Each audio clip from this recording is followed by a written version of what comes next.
representing 50. Okay, there we go. That's our signal to start. Okay, so the topic that we're going to look at for Parshas Devarim is the topic of criticism and how to give effective criticism. And the reason this is related to the Parsha is that beginning of Parshas Devarim, Moshe Rabbeinu was Mochiach. He rebukes the Jewish people for all of the various sins that they did during the 40 years of wandering in the desert from the time they left Mitzrayim until where they find themselves now at the banks of the Jordan River, ready to cross over. So most people struggle to accept criticism.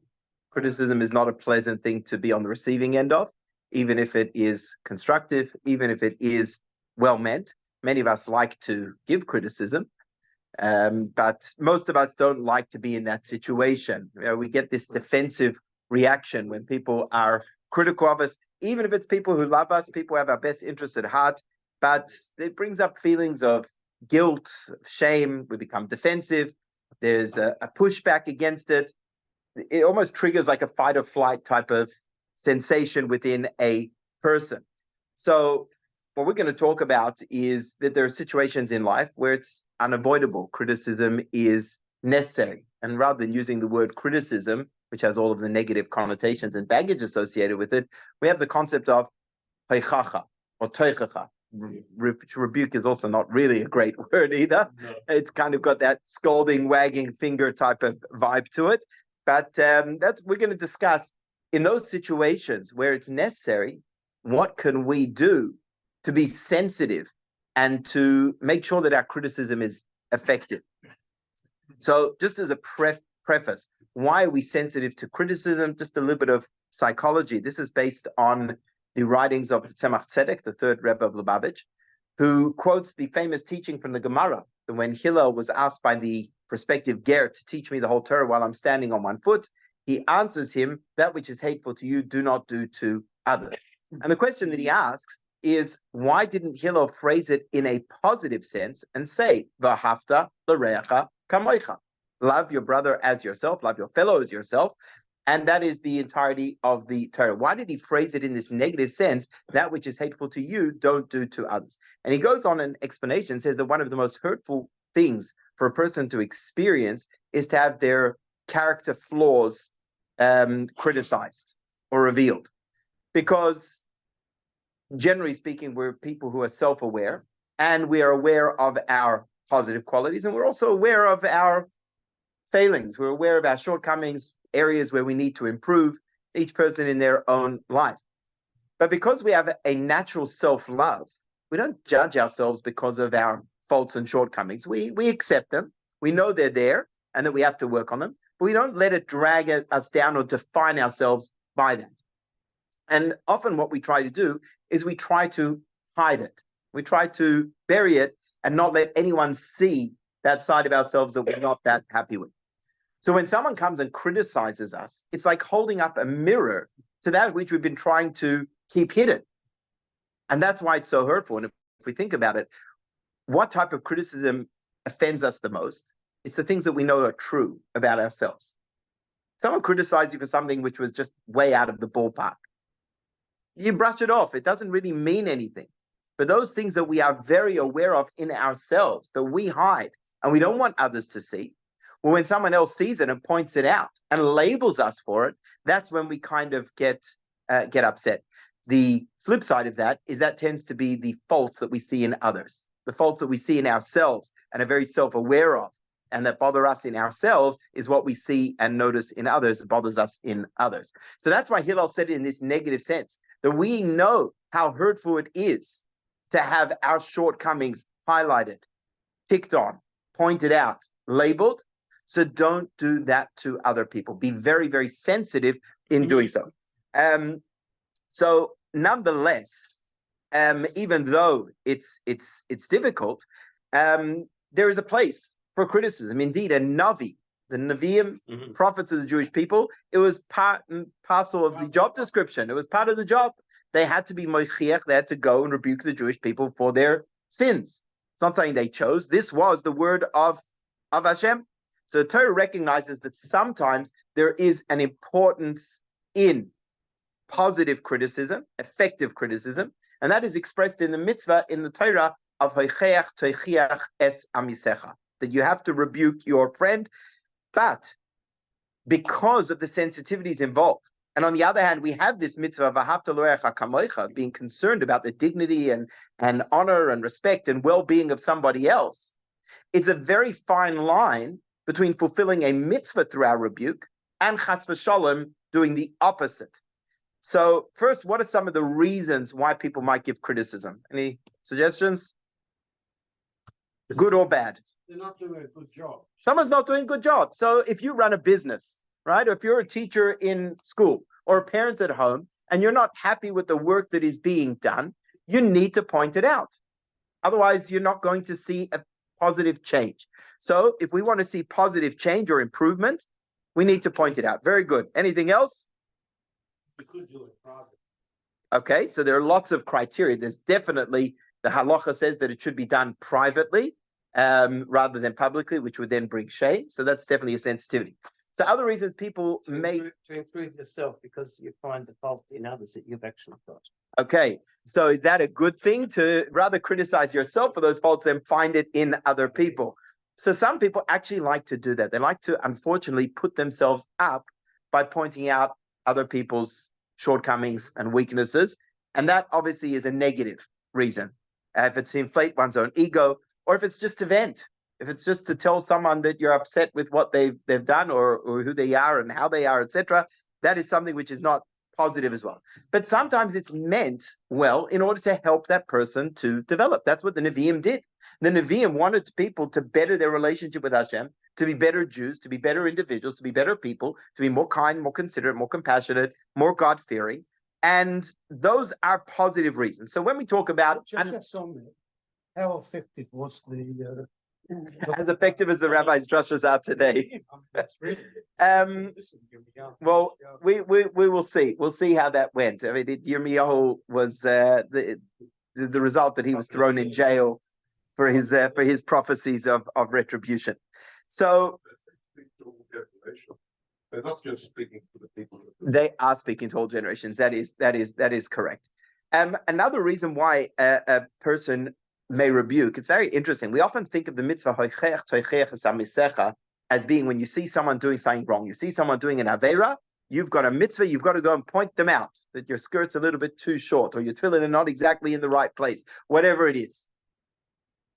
But the first explanation, which the Rambam in Mishnah Torah and the Shulchan Aruch brings for the mitzvah is something completely different.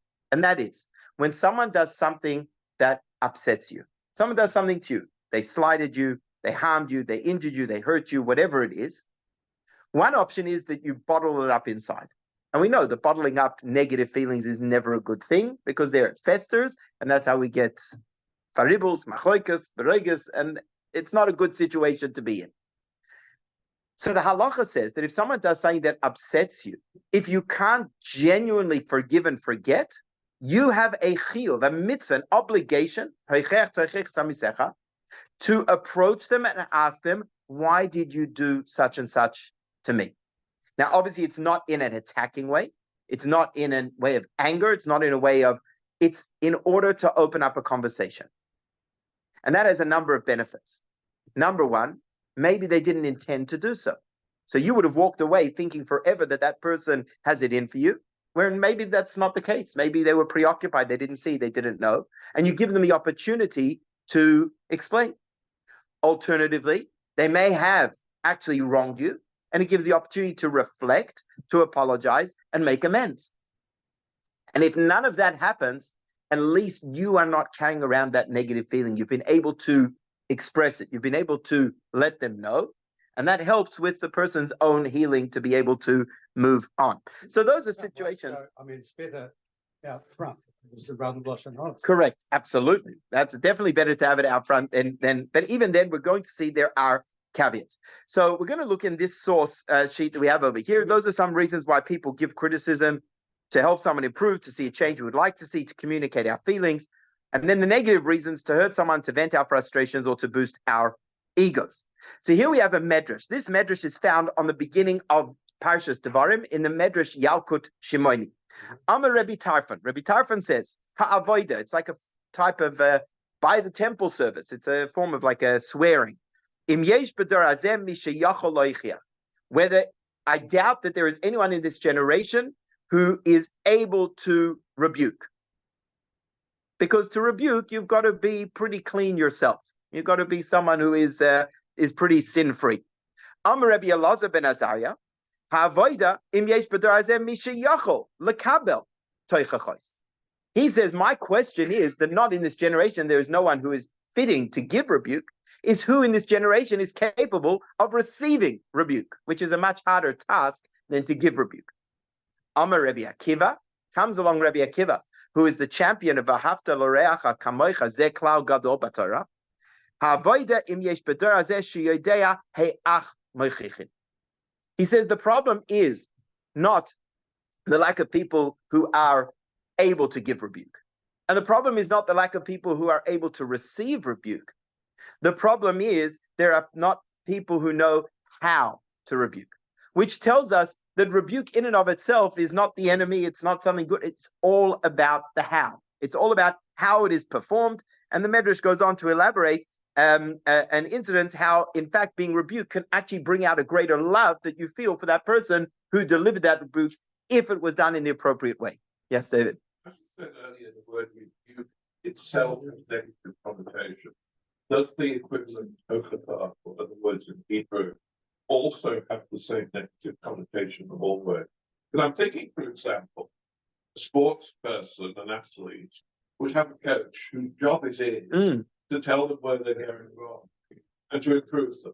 And they pay them to do the job. They probably couldn't perform as an athlete without them. That's right. And they recognize it. Yeah. So the it's not a negative review. Correct. It's a positive, but we don't. Yes, and we talk about that as training and coaching. Right. So so rebuke, I think itself would be a power of term, but because we know how we feel when it's given to us, even when well meant, and especially when it's unsolicited, is it's taken on that negative connotation. And the same is with hoichacha. Hoichacha is a mitzvah, and therefore, how could you say the term has a negative connotation? And the job of a Navi was to be moichech estrol, just much like the coach who is there to. I think it still, with respect, I think it still have that connotation, even if it's a mitzvah, because the people receiving it may still take it negatively. Correct. So we have, because of our experience of receiving criticism, put this negative association with it. Yes. And what Rabbi Akiva is telling us is it's all about the how. That's the important thing over here. Indeed, the Ksav Sofer writes in his Shiur Tshuvos that the mitzvah of Toicha is one of the most difficult mitzvahs to fulfill because of this borderline, this fine line between actually doing a mitzvah and doing an aveira of helping someone versus hurting somebody. Therefore, it's a very, very difficult mitzvah to fulfill. So even before we look at Parshas Devarim, let's go back to the parsha which talks about the mitzvah of Teichacha. We see in the psukim themselves, we don't have that over here, we see in the psukim themselves kind of the parameters that the Torah puts around the mitzvah of rebuke. So first of all, the pasuk says, Lo sisna es achicha bilvavecha. Do not despise your brother in your heart. The pasuk then continues, V'ahavta l'reacha kamoicha. You have to love your brother as yourself. So that means when a person comes to rebuke, there cannot be any ill will. There can't be any feelings of despising, of hate, of dislike. And it has to be motivated and with the objective of V'ahavta l'reacha kamoicha. The pasuk then says, you should rebuke your friend and do not ascribe sin to him. Who is the him? So many of them are for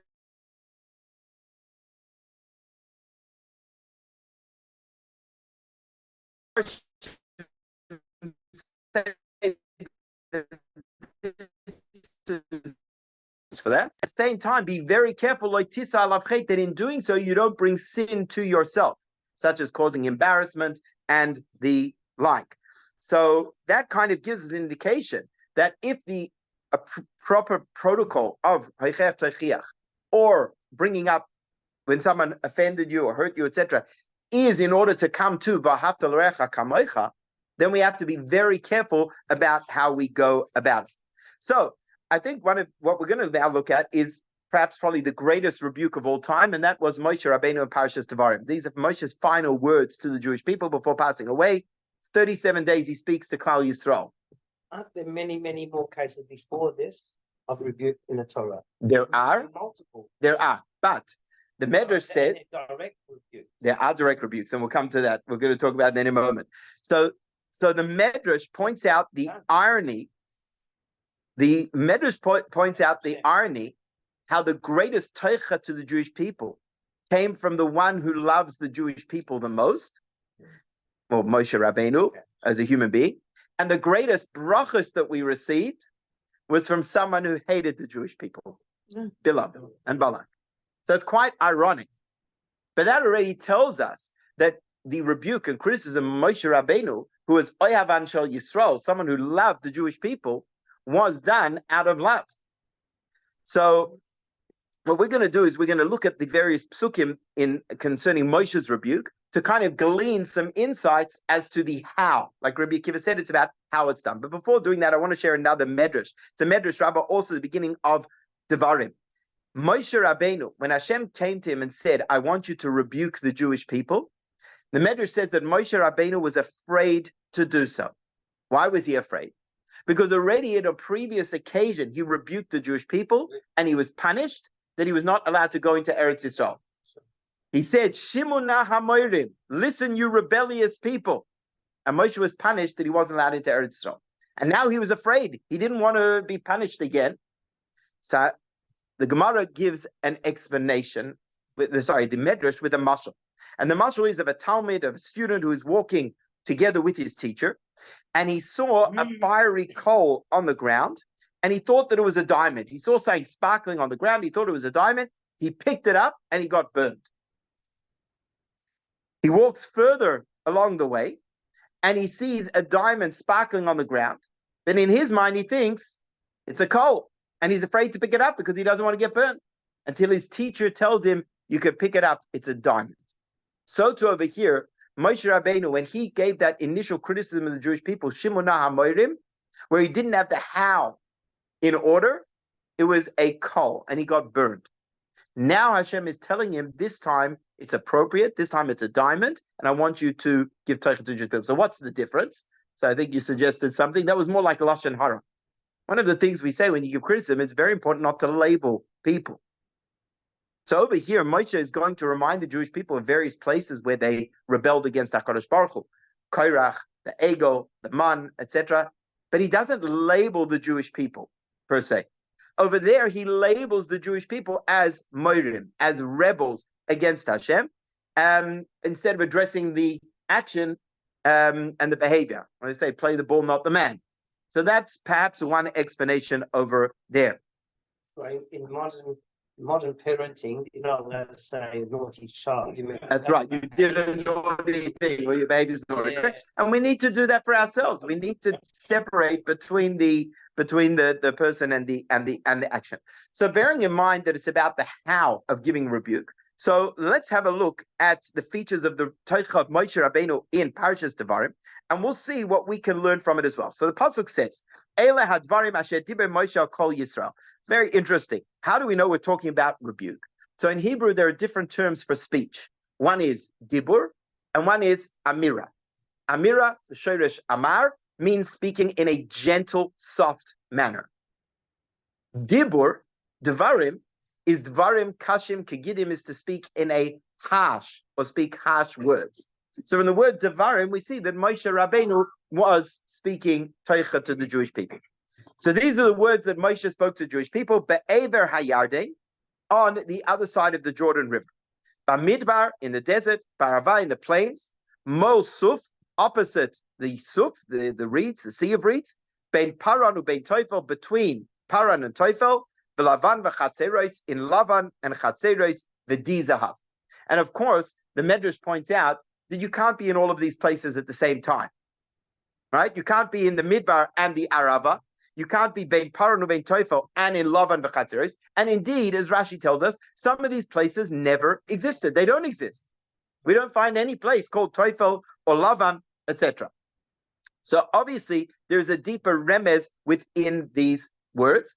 and that Moshe Rabbeinu was alluding to different places where the Jewish people sinned against Hashem in the desert.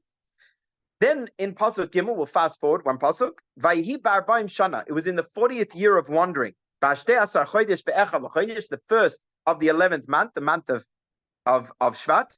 Diber Moshe al b'nei Yisrael. Moshe spoke to the Jewish people. K'chol asher tziva Hashem oisai aleihem. Everything that Hashem spoke to him. So number one, if God speaks to you, then you can rebuke. All right. Then it says, Acharei hakoisoi. When was this? It was after Moshe Rabbeinu himself had struck Sichon Melech HaAmori, Sichon the giant, the king of the Amorites, Asher Yoshev b'Cheshbon. There's Og Melech HaBashan, and Og the king of the Bashan, Asher Yoshev b'Ashtares be'Edrei. So in these psukim alone, we're going to learn invaluable lessons about Teicha. So starting off with the timing of Moshe Rabbeinu's rebuke. The pasuk tells us that this was at the end of the 40th year, and it was once the Jewish people had reached Aver HaYarden. The Orach Chaim HaKadosh, in his Pirush on the Chumash, writes that all of these events that Moshe rebukes the Jewish people, the fact that they complained in the Midbar, the rebellion of Korach, the golden calf, they complained about the man, etc., etc. Most of these things were in the first year of the Exodus. Moshe Rabbeinu didn't rebuke them al-asar in the moment, which obviously is a lesson. Never should you rebuke in the heat of the moment when you're angry. Always come back to it later. But Moshe waited 40 years. And in fact, he's not even talking to the generation who committed these Averas. So 40 years later, he comes to him. Says the Orach Chaim, why did Moshe Rabbeinu wait to this time? Nisakev ad she'igia lemakom cheptzam. He waited until he had brought the Jewish people to their destination, because then they would be able to receive his mussar, receive his reproach, and not beforehand. Because while they were still far away from Eretz Yisrael, while they still knew they have 40 years of wandering, before they've got the journey and all the other worries on their head, they would not be in a matzav ruach nafsham ktsara, and they would not be able to receive the rebuke. They would not be able to listen to Moshe Rabbeinu.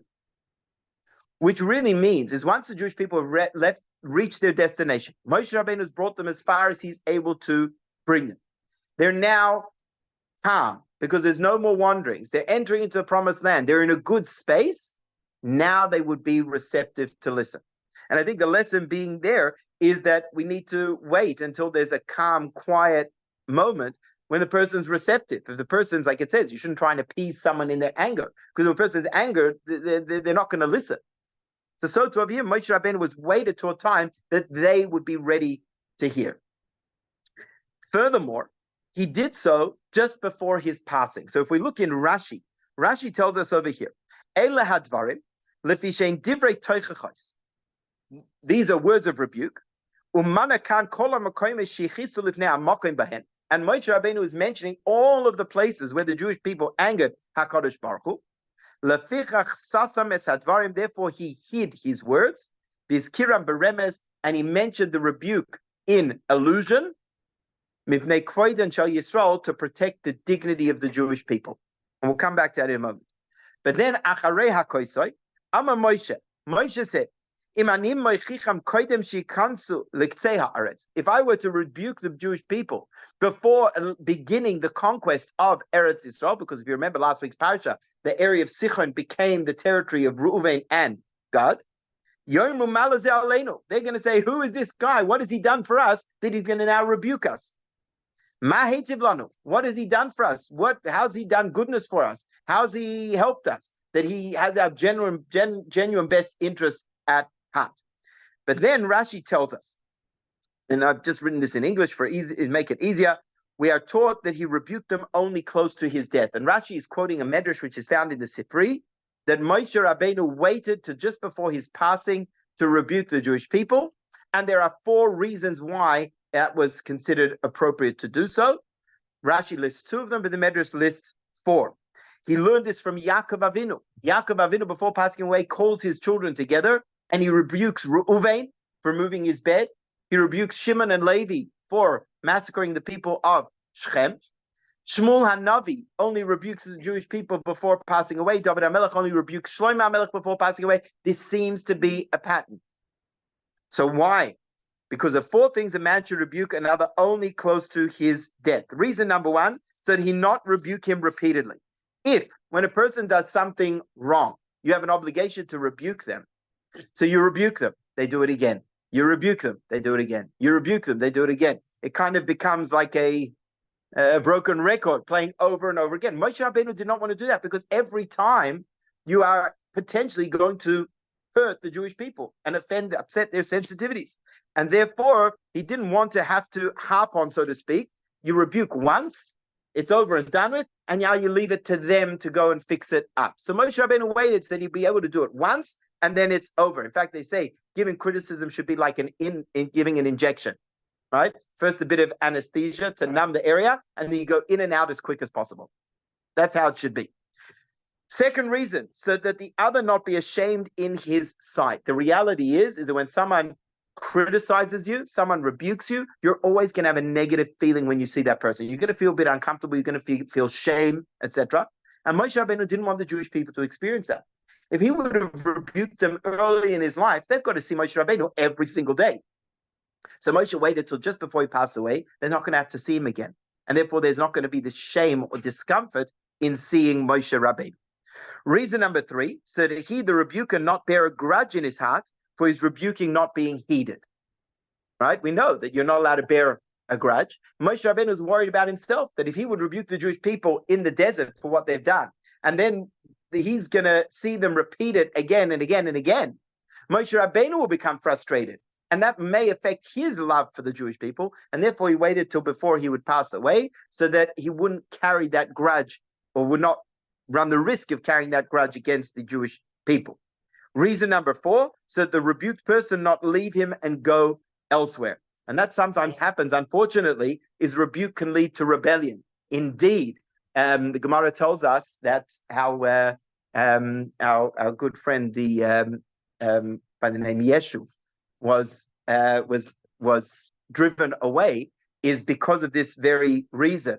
He was rebuked, he was punished by his teacher, and then he decided, I'm not interested in this, and he went off on his own. And Moshe Rabbeinu did not want to risk that in the Jewish people. The Kedushas Levi adds an extra explanation and says that because rebuke is supposed to be given out of love, and only when it's given out of absolute love, without any tinge of self-agenda, then it can be received properly.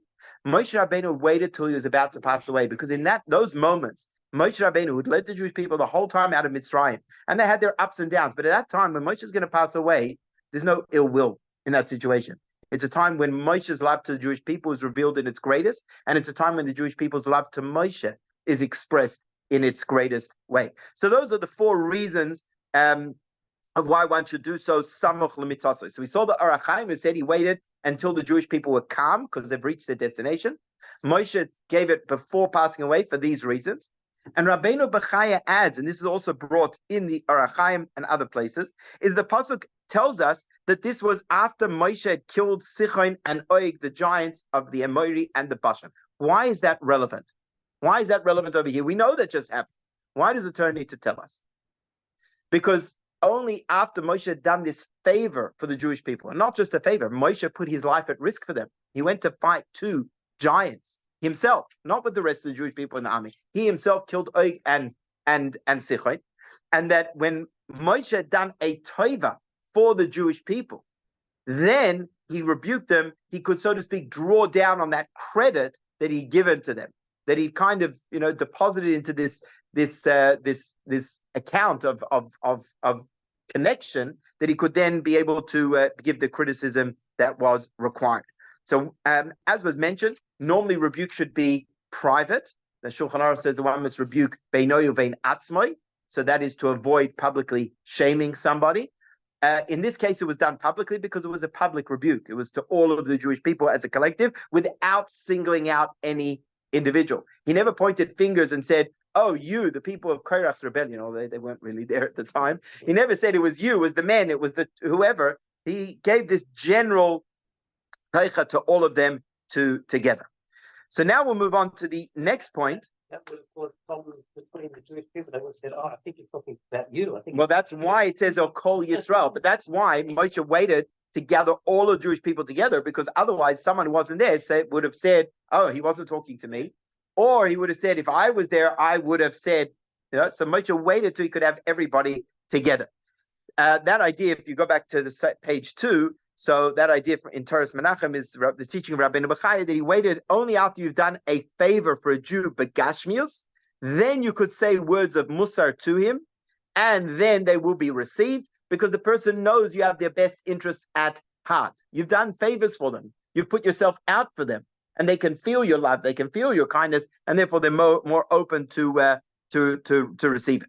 So now we have the issue of criticizing beremez, in a hint. And those are all the places that are mentioned over here. So the various places that are mentioned, Rashi tells us that these places didn't exist, most of them. They're just allusions to the various sins. So for example, di zahav can also mean golden calf, referring to the egel hazav. Bamidbar, the Jewish people angered Hashem in the midbar.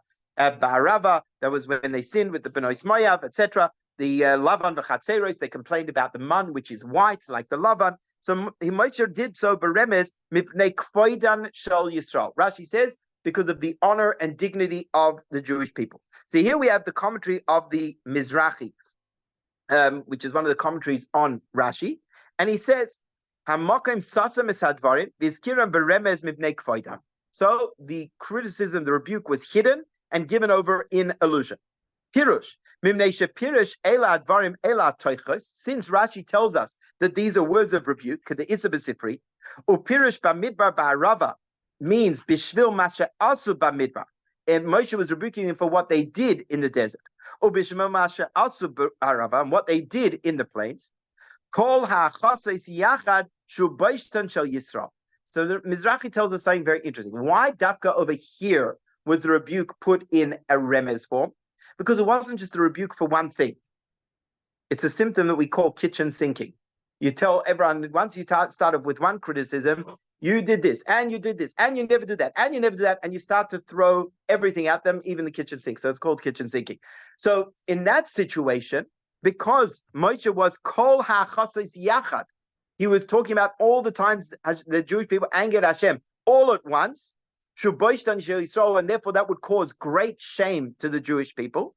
That's why he did not do so explicitly. But if he were to only rebuke them for one thing that they did wrong, which would not be so embarrassing, he would have mentioned it more explicitly. Later in the parsha, we do see an open teichacha when Moshe rebukes them for the story of the meraglim, etc. So the difference, says the Mizrahi, is that over there he was just dealing with one issue. So here there are a number of lessons, aside from the fact of using remez to protect the dignity of the other person, is stick to one thing.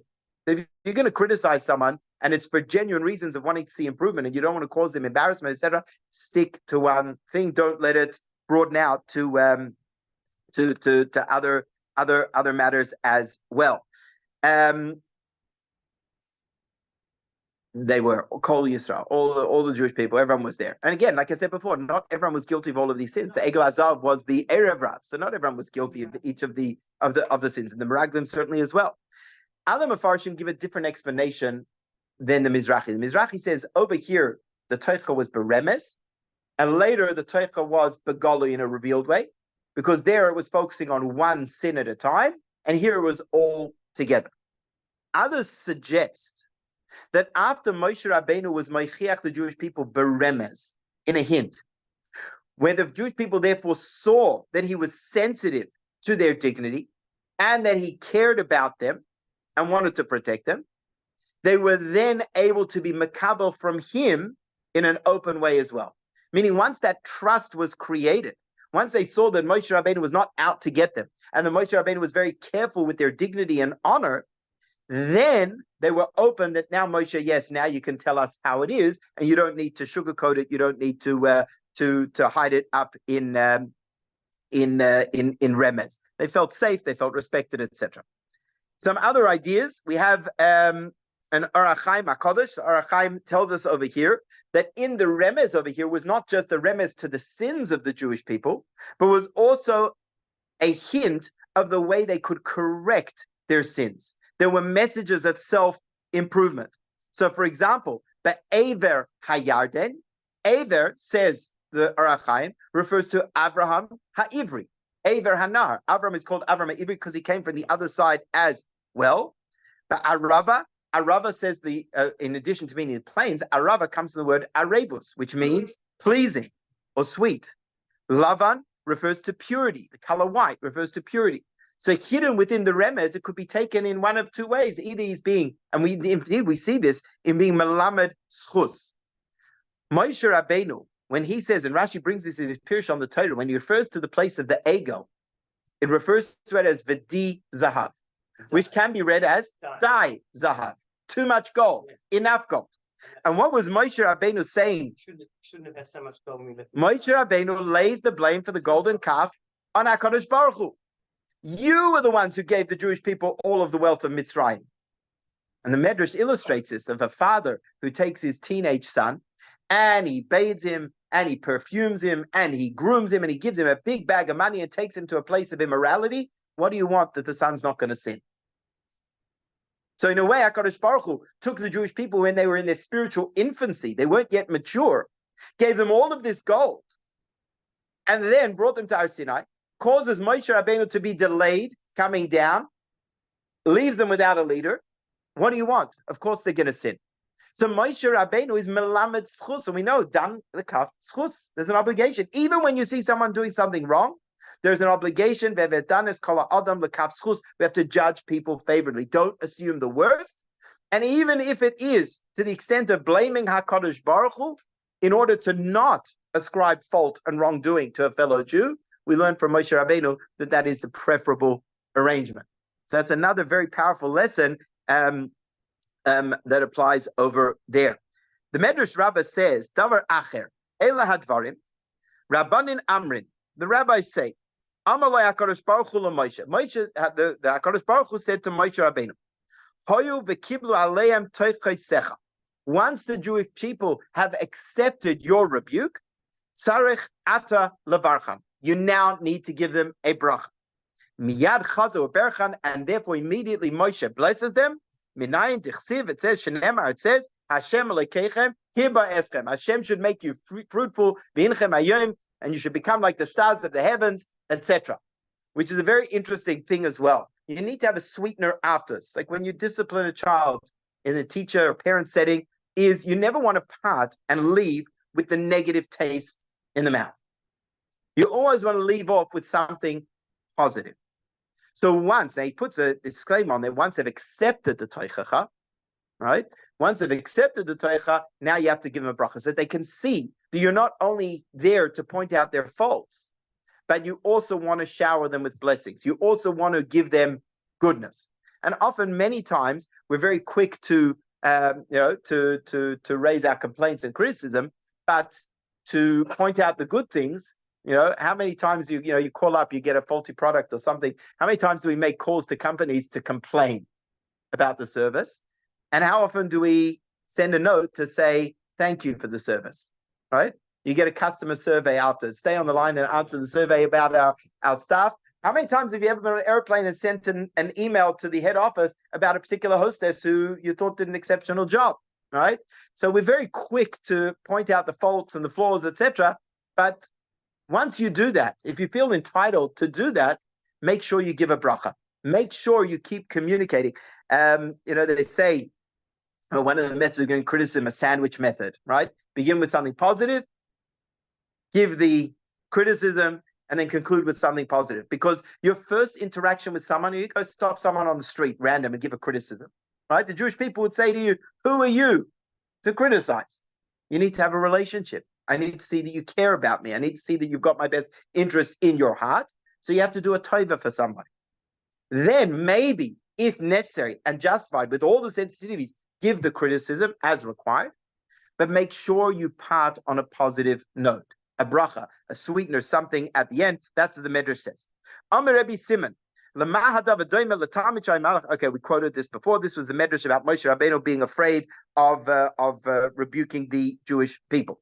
Some other insights that relate to rebuke, not necessarily that we learn from this, but we learn from other Torah sources. We are in the 3 weeks. 3 weeks is a time of Teicha, right? We're going to read the Haftarah, Chazoin Yeshayahu. We read the words of Divrei Yirmiyahu. Unfortunately, they had to be Moichech, the Jewish people, for Avodah Zarah, Gila Harayos, Shfichus Damim, the worst of Averas. They had to rebuke the Jewish people. Yirmiyahu Hanavi was punished for rebuking the Jewish people. Yirmiyahu Hanavi, his Megillah was burned. He was thrown into jail. And of course, everything happens because HaKadosh Baruch Hu wills it to happen. So that was punishment for Yirmiyahu for rebuking the Jewish people. But did he have a choice? Did he have a choice? So you didn't Hashem tell him? Hashem told him to do it. He had to do it. He was saying the words of Hashem. The issue is, how did he go about it? About how he went about it. There was another Neviah at the times of Yirmiyahu by the name of Huldah HaNeviah. The Jewish people went to Huldah HaNeviah for prophecy. And the question which the Medrash asks is, why did they go to Huldah instead of Yirmiyahu? Because when you have a prophecy of destruction, you want the compassion of a Yiddish mama. You want the compassion of a woman. You want the gentleness of a woman. Not that scolding man who's going to come, Yirmiyahu, top down and tell you how terrible you are and tell you about all of the punishments with somewhat of a coldness and indifference that you deserve it. But they wanted to hear it from Huldah HaNeviah because then they could receive it in a way that has that empathy, that compassion, etc. And that plays out in a number of ways. In fact, I saw one of the commentaries explain why was Yirmiyahu punished? Because, yes, he was saying the words of Hashem, but you could say the exact same words, but depending on your tone, depending on how it's said, is the difference between you being at fault and therefore liable or being effective. And indeed, the Jewish people did not listen to Yirmiyahu Hanavi. So things like communicating warmth, concern, empathy, the tone, it shouldn't be a critical tone, it shouldn't be a harsh tone. So the how is very, very important. Another interesting idea, this is found in a Medrash Rabbah, a Medrash in Koheles Rabbah. Fascinating Medrash. The Medrash in Koheles Rabbah, if I can find it, my collection over here. Medrash in Koheles says like this. The pasuk says, "Imruach hamoishel tale alecha," that if the spirit of rulership comes upon you, mekaimcha al tanach, do not leave your place. Which the Medrash is going to explain that even if you are placed in a position of leadership over others, you must remain humble. Don't leave your place, meaning remain humble. So he says, when you come to a position of memshala, of leadership, of rulership, al tanach midas anvesanusecha, do not forsake or abandon your trait of humility, which teaches us that whoever leaves their trait of humility causes death to the world and sin to the generation. Who do we learn this? We learn this from Zechariah. It says that the Spirit of God came to Zechariah, Vayamoid ma'al la'am, and he stood above the people. Now, what does that mean? He stood above the people. Does that mean literally he stood on top of their heads? Obviously not. He saw himself as superior to the rest of the people. And therefore, when he rebuked them, he looked down upon them. You guys are the sinners. You guys are in the wrong. And he kind of lorded himself over them. And therefore, he saw himself as chashuv. He was the chassan of the melech. He was a kohen. He was a navi. He was a dayan. And therefore, hischil medaber gedolos. He started to speak with proudness about the Jewish people. Why are you going against the mitzvahs of Hashem? And what happened to Zechariah in the end? He was stoned in the Beis HaMikdash on Yom Kippur. Right? He angered the Jewish people to that extent. In contrast, and then the Medrash goes on and tells us a famous story which is brought in Eicha Rabbah about how Nebuzaradan came and he saw the blood boiling on the floor of the Azara. Right, famous story. And he said, whose blood is this? They realized it was Zacharias. He says, I'm going to appease you. And he starts shechting Jewish people one after the other, and the blood doesn't stop. So we see that he brought death to the Jewish people because of his arrogance in when he rebuked the Jewish people. Masha Ein Kain, the Medrash contrasts this to another Navi, and that was Yachziel ben Zechariah ben Benaiah ben Yael, and that tells us that Haisa alav ruach Hashem, that the Spirit of Hashem came upon him, b'soich hakahal, not above the people, but b'soich hakahal. What does that mean? Shehishva atzmoi lakahal. He made himself equal to everybody.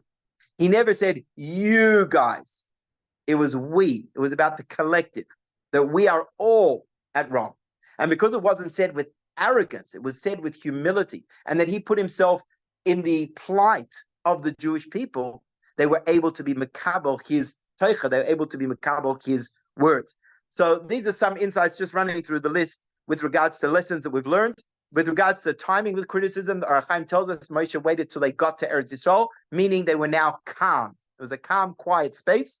It was before passing away because of 4 reasons. It's preferable to give rebuke at that time. Number 3 was after doing a favor for the Jewish people at personal risk, killing Sichon and Og. And it was done there in public, but generally speaking, when it's talking about a private situation, the rebuke should be done in private. So that's timing. And of course, obviously, you have to make sure that you're not angry, right? You have to wait till time that you're calm before raising issues with other people. How? So we saw he was Meichiach Beremes because of Koiden Shel Yisrael. It was done in hint form. One of the advantages of actually doing that is, especially when we're talking to adults, but even with children, you get them to reflect and realize for themselves what they've done wrong.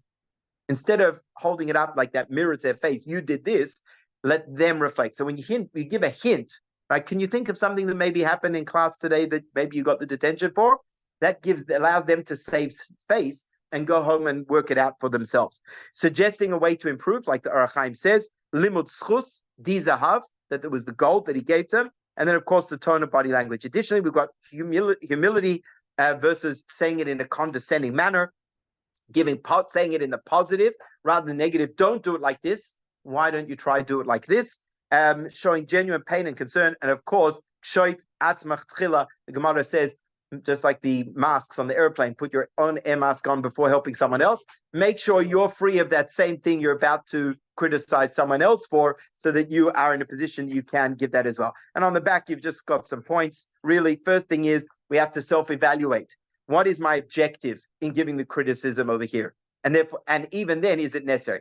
So is this coming because of my genuine desire to help the person? Is it motivated out of love, or do I have my own personal agendas mixed in over here? Choose the time and place. Make sure you've got a love bank. Make sure you've got enough favors and kindnesses you've showed to that person before you start with the negative interactions. Smile, be warm. Make sure you've got a calm tone, no judgment. And to show empathy, focus on the behaviors rather than label the person. Be specific. Keep it to one issue at a time. Short and sweet. Use I language, not you. Rather say how it makes you feel rather than you. People get very defensive when you say you did this. They are very defensive. And of course, the sandwich method, like Moshe was told, give a bracha to the Jewish people. Anyway, Be'ezras Hashem, just as the purpose of Teicha, when it comes to Nevi'im, is for the purpose for the Jewish people to fix their wrongdoings and therefore merit all of these brachas, so we should be able to merit all of the brachas in our lives. And that comes from being sensitive when we give criticism to other people, which is, of course, increasing in Avas Yisrael, which is necessary at all times if you're, but specifically during the 3 weeks.